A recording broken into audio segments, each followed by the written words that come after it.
Bismillahirrahmanirrahim. Kali ini kami akan belajar mata kuliah perspektif pendidikan yang dibimbing oleh Bapak Arif Fatun. Kita akan membahas modul 9 yang berjudul Bahan Belajar Sekolah Dasar.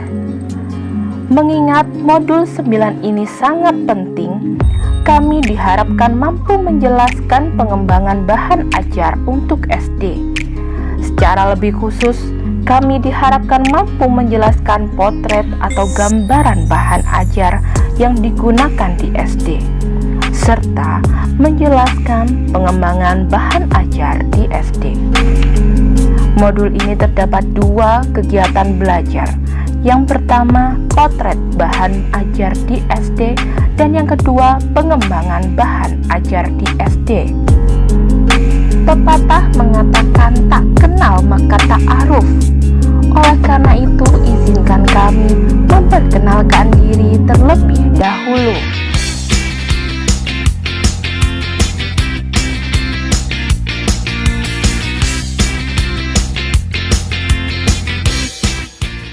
Assalamualaikum warahmatullahi wabarakatuh. Bismillahirrahmanirrahim. Kali ini kami akan membahas kegiatan belajar 1, yaitu tentang potret bahan ajar. Menurut Dick Carey dan Carey 2001, bahan ajar berisi konten tertulis melalui media atau fasilitasi guru. Nah, ini berfungsi atau digunakan siswa untuk mencapai tujuan pembelajaran atau kompetensi yang diharapkan.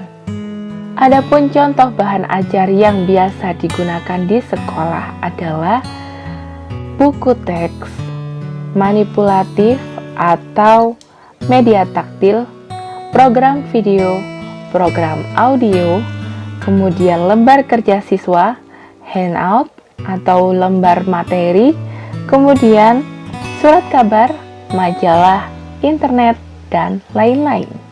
Selanjutnya kita akan membahas sedikit satu persatu jenis bahan ajar yang telah saya sebutkan tadi.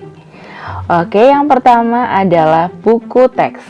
Buku teks merupakan media pembelajaran yang sangat familiar ya di antara guru dan siswa.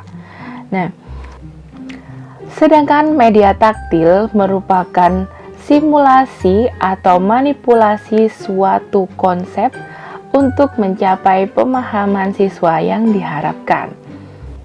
Selanjutnya adalah program audio. Program audio berfungsi untuk mengembangkan kemampuan mendengar. Yang selanjutnya adalah handout. Handout adalah lembaran kertas yang berisi materi pembelajaran atau informasi yang bersangkutan dengan mata pelajaran. Selanjutnya, program video. Program video merupakan media yang penuh dengan keterampilan dalam memuat simulasi suatu konsep. Lembar kerja siswa. Lembar kerja siswa biasanya sudah dikemas rapi menjadi buku kerja siswa. Nah, buku kerja siswa ini merupakan buku panduan siswa untuk mengerjakan tugas-tugas yang diberikan oleh guru. Kemudian artikel. Artikel ini memuat informasi yang tidak ada di buku teks. Artikel biasanya terdapat pada majalah atau surat kabar. Selanjutnya internet. Internet biasanya berisi artikel seperti di majalah dan surat kabar, namun ini berupa informasi di dunia maya. Bahan ajar yang paling sering digunakan di sekolah. Yang pertama adalah buku teks dan yang kedua adalah LKS atau lembar kerja siswa. Buku teks memuat tujuan pembelajaran, penyajian materi, dan evaluasi. Sedangkan LKS memuat lebih lengkap lagi, yaitu mulai materi, sumber informasi, komponen waktu, cara kerja, kemudian hasil yang diharapkan, kemudian tindak lanjut. Nah, namun pada buku teks dan LKS memiliki kelemahan. Nah, kelemahannya apa? Kelemahannya adalah yang pertama, ilustrasi. Ilustrasinya biasanya kurang mendukung. Kemudian sumber informasinya kurang terpercaya. Selanjutnya, cakupan materinya kurang memadai, bisa jadi salah konsep, kemudian tidak sesuai dengan aturan perkembangan pendidikan siswa, dan bahasa yang digunakan tidak sesuai dengan jenjang perkembangan siswa. Kegiatan belajar 2, pengembangan bahan ajar di sekolah dasar.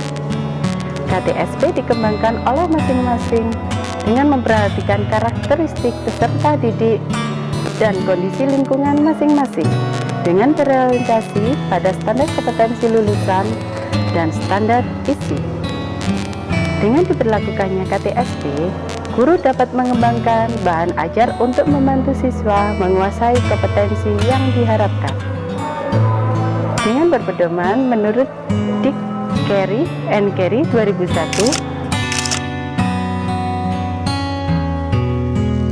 penulisan bahan ajar hendaknya memiliki langkah sebagai berikut. 1. Merumuskan tujuan pembelajaran. 2. Menyajikan materi pembelajaran. 3.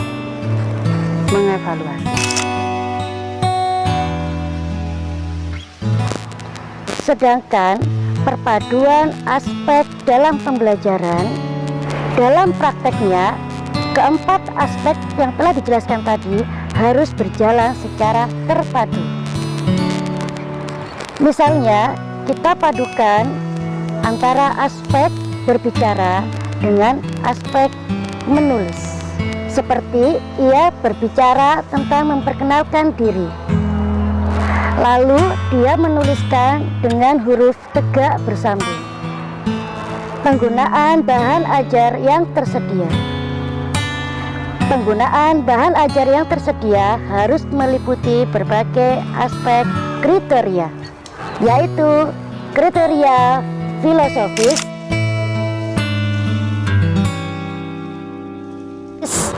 dan kriteria psikopedagogis.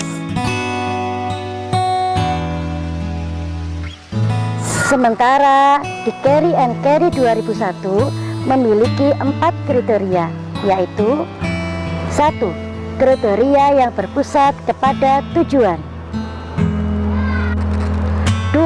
Kriteria yang berkenaan dengan siswa.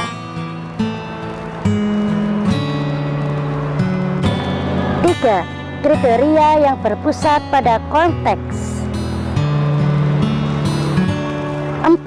Kriteria yang berpusat kepada proses belajar. Untuk memilih buku kerja siswa, Ornstein 1990 memiliki kriteria sebagai berikut. Masya Allah, tabarakallah. Teman-teman, terima kasih atas perhatiannya. Semoga sajian kami bermanfaat. Kini saatnya kita berdiskusi. Akan kita buka 3 pertanyaan melalui MS Team. Terima kasih atas perhatiannya dan tetap semangat untuk 6 minggu ke depan. Salam sejahtera, lulus bersama 2020. Wassalamualaikum warahmatullahi wabarakatuh.